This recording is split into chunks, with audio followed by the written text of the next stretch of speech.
اعوذ باللہ من الشیطان الرجیم بسم اللہ الرحمن الرحیم محمد الرسول اللہ والذین معہ اشداء علی الکفار رحماء بینہم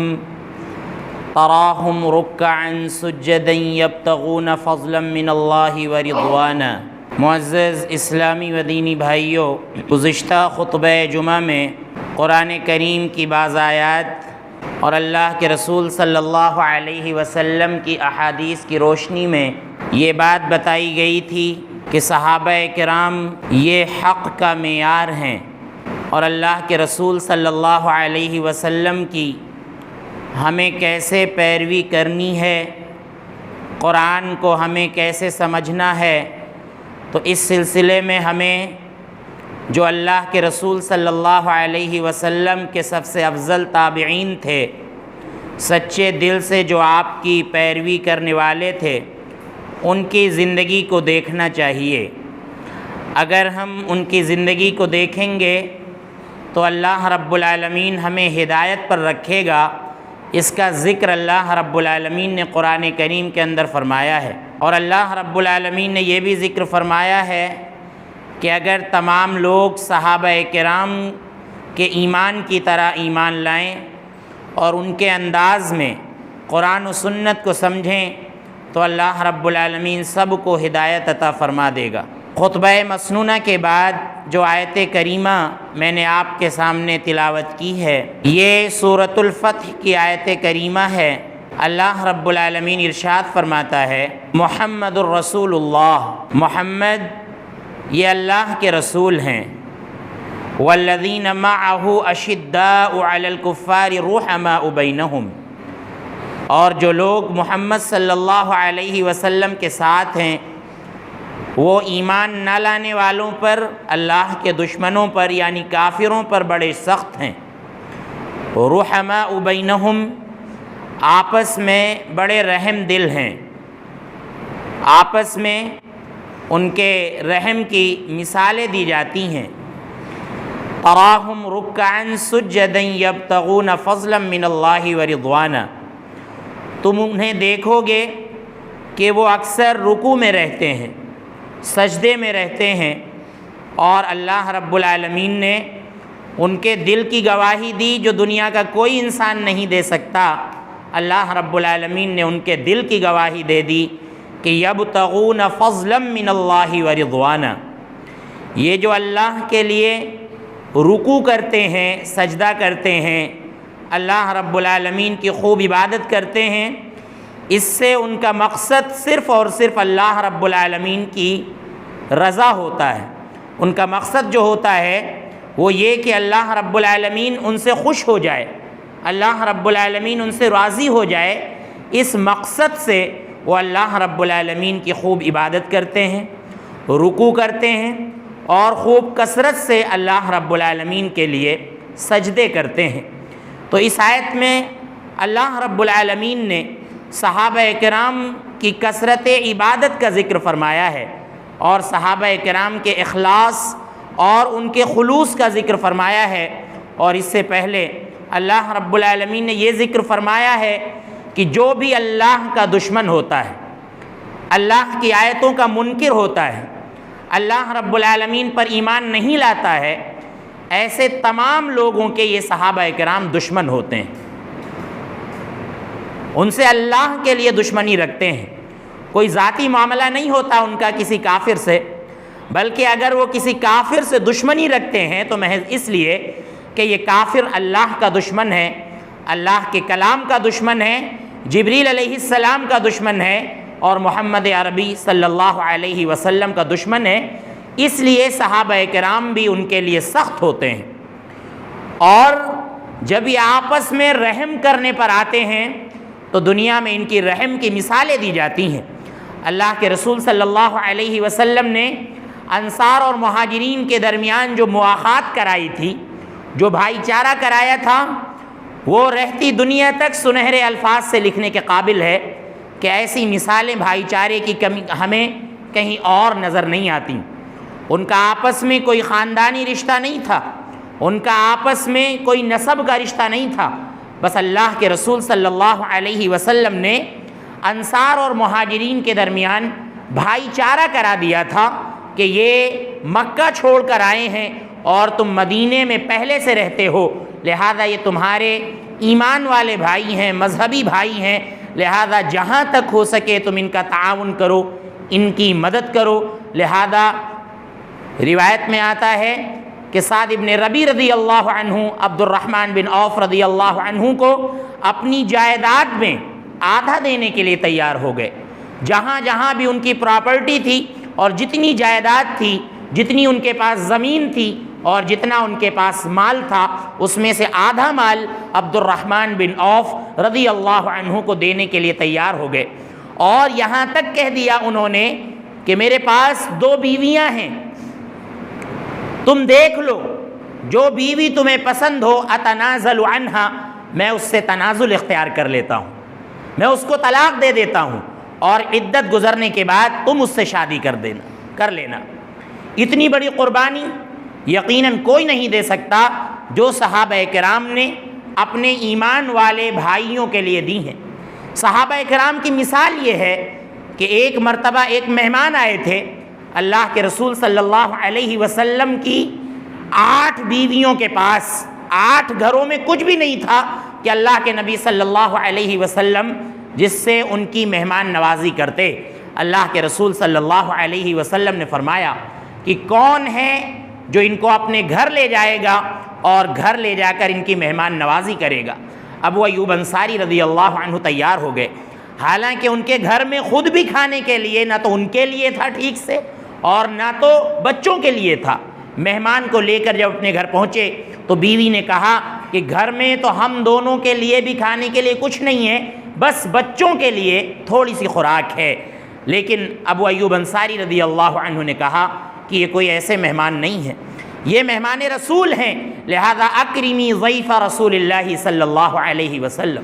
جہاں تک ہو سکے تم مہمان رسول کا اکرام کرو، مہمان رسول کی تعظیم کرو۔ ہم لوگ نہیں کھائیں گے اور جب کھانا پیش کرنا تو ہم ان کے ساتھ بیٹھ تو جائیں گے، لیکن تم چراغ بجھا دینا تاکہ ان کو دکھائی نہ دے، اور اس طرح سے ہم ہاتھ منہ کی طرف لے جاتے رہیں گے، ان کو یہ لگے گا کہ یہ بھی کھانا ہمارے ساتھ کھا رہے ہیں۔ اس طرح سے مہمان رسول کا پیٹ بھر جائے گا، بھلے ہی ہم لوگ بھوکے سو جائیں گے۔ اللہ رب العالمین کو صحابی کی یہ ادا اتنی پسند آئی کہ قرآن کریم کے اندر اللہ رب العالمین نے آیت کریمہ نازل فرما دی کہ وَيُؤْثِرُونَ عَلَىٰ أَنفُسِهِمْ وَلَوْ كَانَ بِهِمْ خَصَاصَةٌ، کہ یہ اپنے آپ پر دوسروں کو ترجیح دیتے ہیں اگرچہ ان کو خود سخت ضرورت ہو، یہ خود سخت بھوکے ہوں، لیکن اگر ان کا پڑوسی بھوکا مر رہا ہے، ان کا مہمان بھوکا ہے، تو اپنے مہمان کو کھلا دیتے ہیں، خود نہیں کھاتے ہیں، یہ ترجیح دیتے ہیں ان سب معاملوں میں دوسروں کو۔ تو یہ صحابہ کرام کی مثال ہے۔ تو اللہ رب العالمین نے صحابہ کرام کی قرآن کریم کے اندر بڑی تعریف فرمائی ہے۔ تو بہرحال آج کے خطبے میں بالخصوص ہمیں آپ کے سامنے خلفائے راشدین کا مختصر انداز میں ذکر کرنا ہے۔ خلفائے راشدین میں سب سے پہلے خلیفہ ابو بکر صدیق رضی اللہ عنہ ہیں۔ ان کو رفیق سفر کہا جاتا ہے، یار غار کہا جاتا ہے۔ اللہ کے رسول صلی اللہ علیہ وسلم کا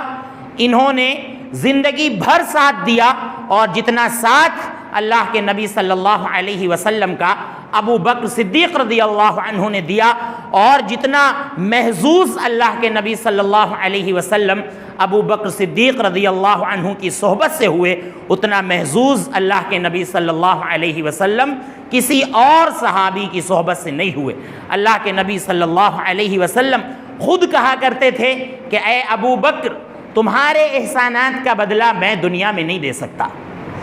تمہارے احسان کا بدلہ تو حقیقی معنوں میں اللہ رب العالمین آخرت میں عطا فرمائے گا۔ ہجرت کے سفر میں جو مشکلات آئی تھیں، اللہ کے نبی صلی اللہ علیہ وسلم کے ساتھ ابو بکر صدیق رضی اللہ عنہ برابر کے شریک تھے۔ آپ صلی اللہ علیہ وسلم کے رشتے میں سسر ہوتے ہیں، ان کی بیٹی فاطمہ رضی اللہ عنہ، ان کی بیٹی عائشہ رضی اللہ عنہا اللہ کے نبی صلی اللہ علیہ وسلم کے نکاح میں آئیں۔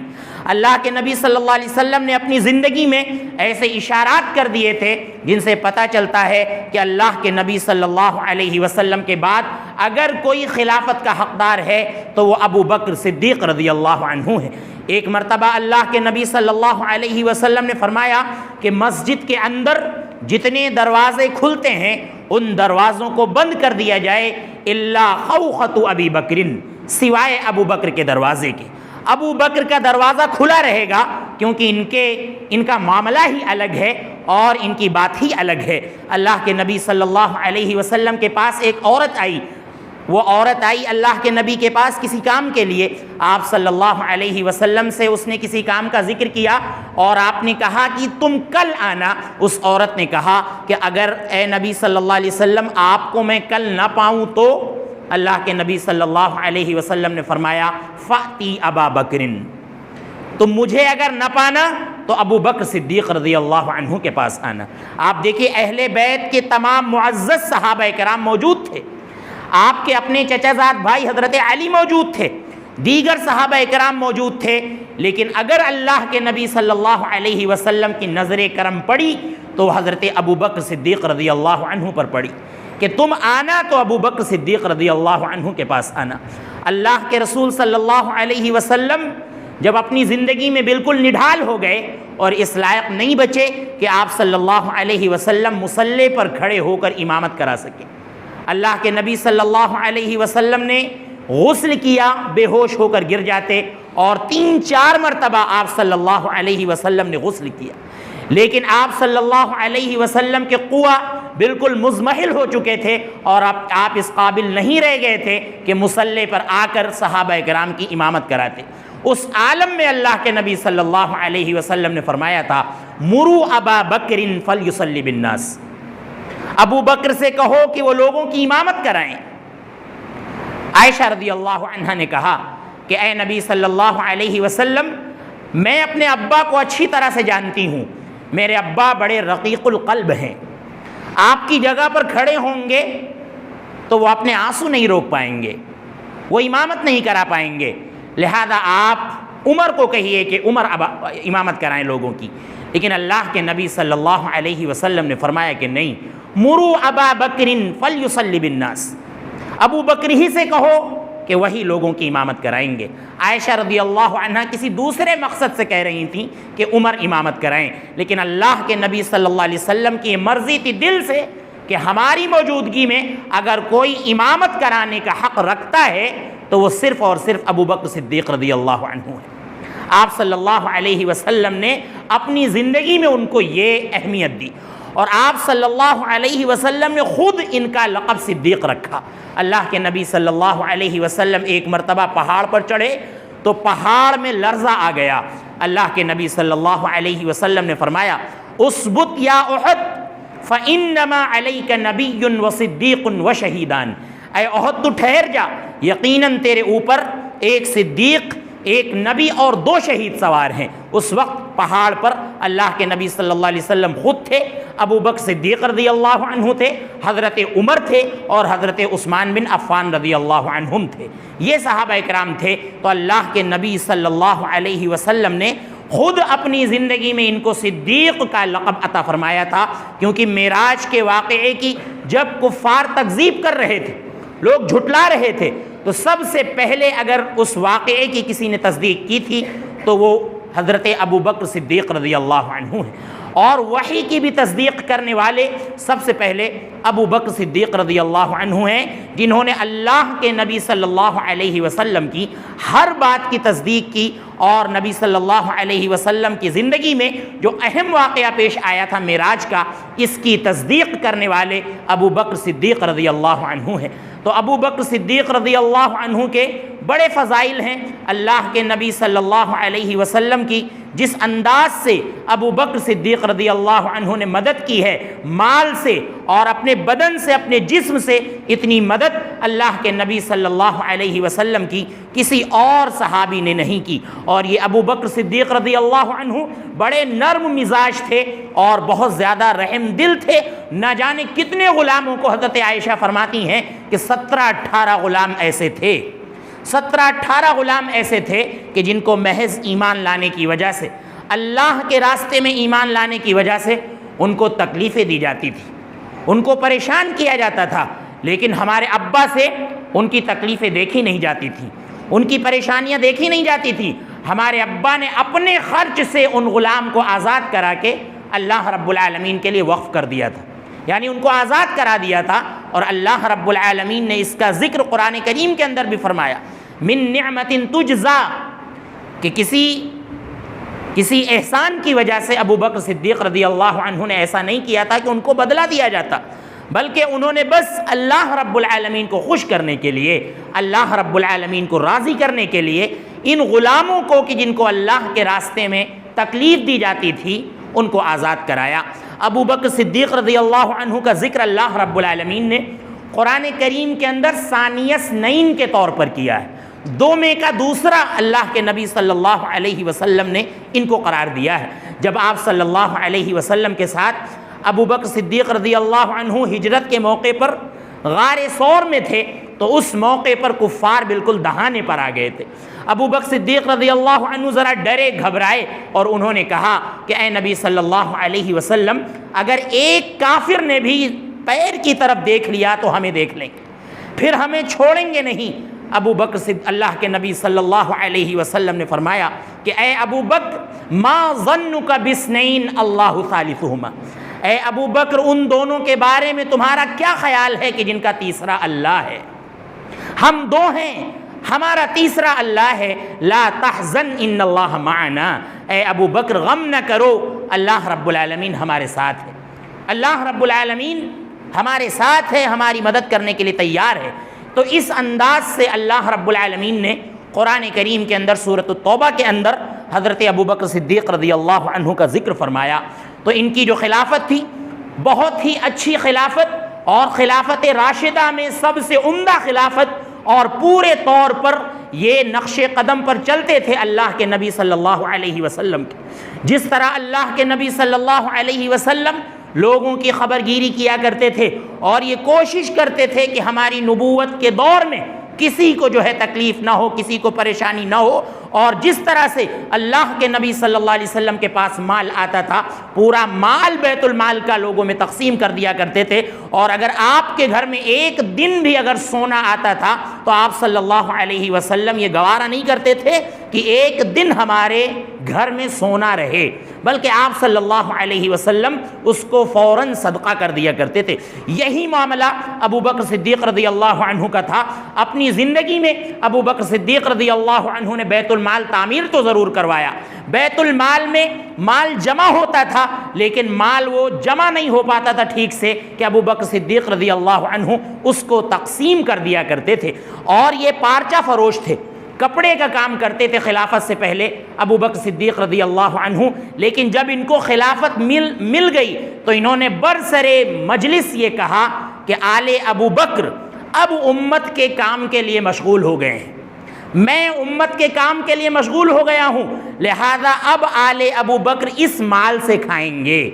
یعنی بیت المال سے اتنا مال لیں گے کہ جس سے ان کا خرچ پورا ہو جائے۔ لیکن آپ دیکھیے جب ابو بکر صدیق رضی اللہ عنہ کی وفات ہونے لگی تو ابو بکر صدیق رضی اللہ عنہ نے اپنی وفات سے قبل اپنا سارا مال بیچ کر اور جتنے میں ان کا قرض ادا ہو سکتا تھا جو انہوں نے بیت المال سے لیا تھا سب پورا ادا کر دیا۔ حالانکہ اس کو ادا کرنے کی ضرورت نہیں تھی، وہ وقت کے خلیفہ تھے، وہ اپنی ضرورت کا سامان لے سکتے تھے، لیکن انہوں نے اپنا سامان بیچ کر بیت المال سے جتنا انہوں نے لیا تھا اپنی زندگی میں سب ادا کر دیا۔ اور جب وفات کا وقت آیا تو اپنی بیٹی عائشہ سے کہا کہ دیکھو عائشہ، جب میں مر جاؤں تو انہی دونوں کپڑوں میں مجھے کفن دے دینا۔ عائشہ رضی اللہ عنہا نے کہا کہ ابا ہم اتنے غریب تو نہیں ہیں کہ ہم آپ کے لیے کفن نہ خرید سکیں۔ تو ابو بکر صدیق رضی اللہ عنہ نے فرمایا کہ نہیں، مجھے انہی دونوں کپڑوں میں کفن دے دینا، اس لیے کہ نئے کے مستحق زندہ زیادہ ہیں، زندہ زیادہ ہیں، میرا کفن تو مٹی میں مل جائے گا، میں مٹی میں چلا جاؤں گا۔ جو لوگ دنیا میں زندہ رہتے ہیں ان کے لیے ایسے کفن کی ضرورت ایسے کپڑے کی ضرورت ہوتی ہے جو نیا ہو، مجھے پرانے کپڑوں میں کفن دے دینا۔ لشکر اسامہ کی روانگی کا معاملہ تھا، صحابہ کرام کو تأمل تھا کہ اللہ کے رسول صلی اللہ علیہ وسلم نے بڑے بڑے صحابہ کرام کو ایک آزاد کیے ہوئے غلام کے بیٹے کے ماتحت کر دیا۔ تو صحابہ کرام کے ذہن میں ذرا سا یہ خیال آیا لیکن ابو بکر صدیق رضی اللہ عنہ نے کہا کہ اللہ کے نبی کی وفات کا سانحہ یقیناً پیش آ چکا ہے، آپ کی وفات ہو چکی ہے، لیکن اللہ کے نبی صلی اللہ علیہ وسلم نے اپنی زندگی میں اسامہ کے لشکر کو روانہ کرنے کا فیصلہ کیا تھا، لہذا لشکر اسامہ روانہ ہو کر رہے گا۔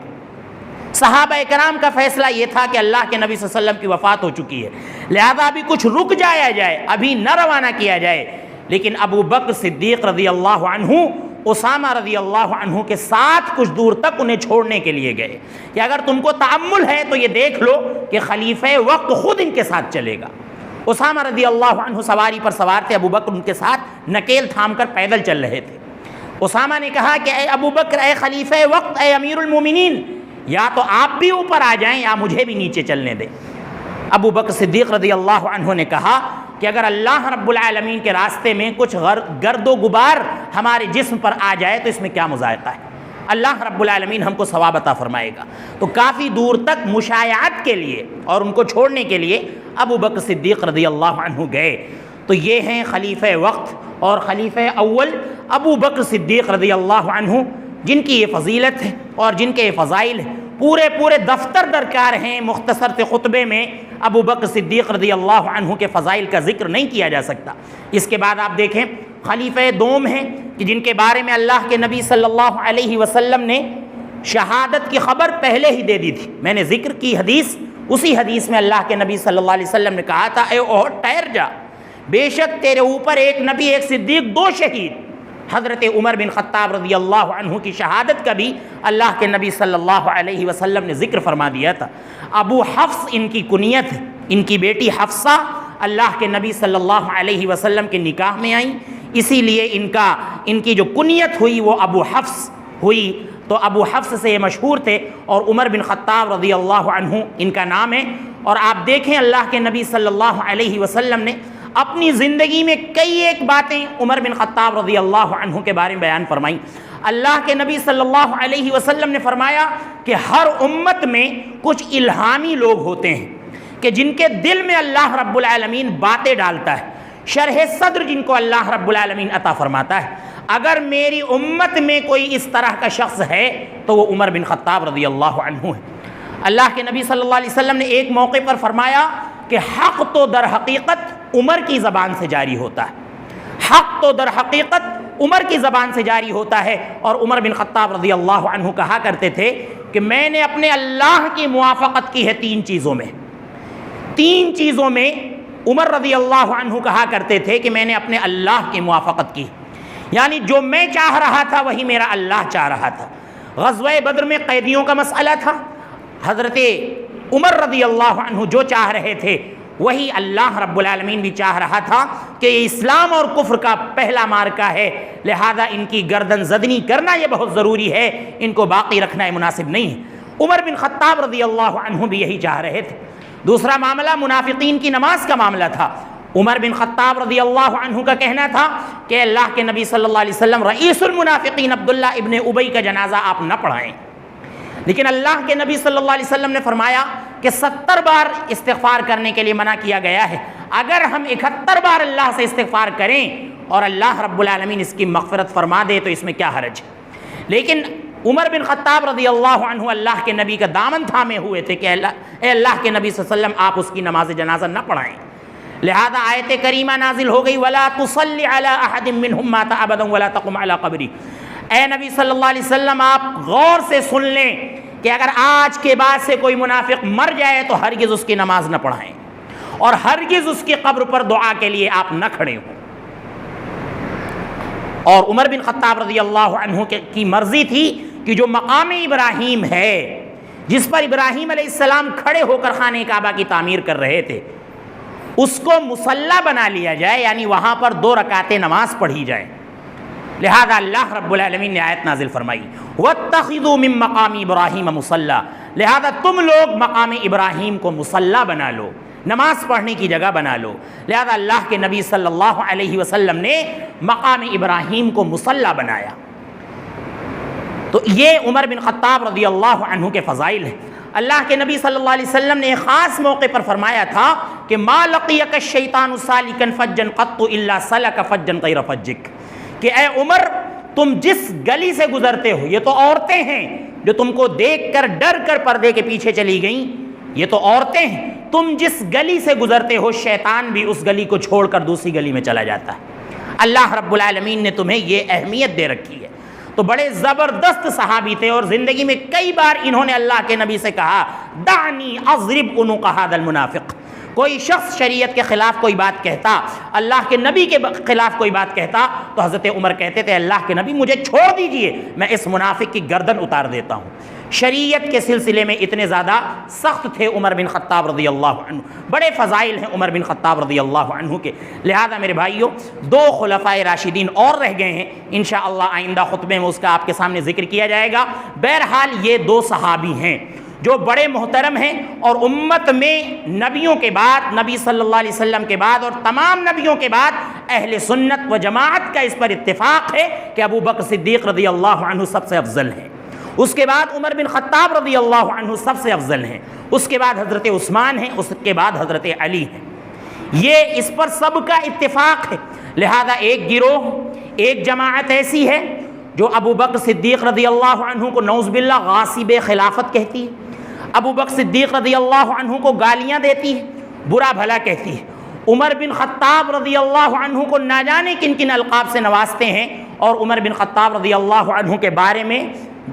اپنی زبان کھولتے ہیں اور نہ جانے کیسی کیسی گھناؤنی باتیں عمر بن خطاب رضی اللہ عنہ کے بارے میں کہتے ہیں۔ وہ بدبخت جس نے حضرت عمر بن خطاب رضی اللہ عنہ پر نماز کی حالت میں وار کیا تھا،